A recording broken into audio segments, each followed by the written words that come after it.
Kronologi oknum guru SMA Negeri 3 Takalar rundung profesi orang tua siswa, kukira panglima bapakmu ternyata petani. Mentang-mentang kita guru di situ gak mau petani.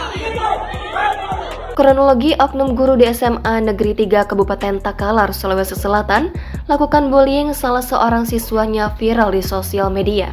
Kepala Sekolah SMA Negeri 3 Takalar Ilham menjelaskan kronologi dari pengakuan oknum guru lelaki tersebut.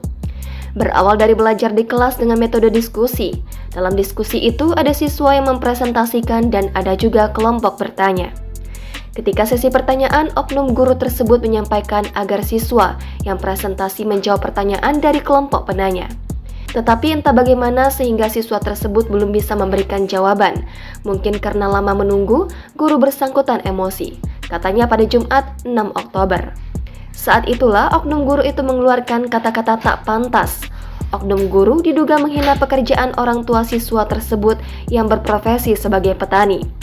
Keluarlah kata-kata yang disampaikan kurang bagus, kata-katanya itu tadi anak petani, ucap Ilham. Dia membeberkan jika insiden perundungan ini terjadi pada Kamis 5 Oktober kemarin. Usai kejadian, oknum guru itu pun dipanggil oleh Kepsek ke ruangannya. Di situ, Kepsek bersama Wakasi Kurikulum dan pengawas pembina mewawancarai oknum guru tersebut. Kepada guru, Ilham menyampaikan bahwa apa yang diperbuatnya termasuk dalam perundungan atau bully. Kami memberitahu apa yang dilakukan itu termasuk dalam perundungan atau bullying, dan guru itu menceritakan kronologisnya dan dia merasa bersalah juga. Jelasnya, selain guru, 2 orang siswa dan 2 orang siswi juga dipanggil menghadap kepala sekolah. Download Tribun X sekarang, menghadirkan lokal menjadi Indonesia.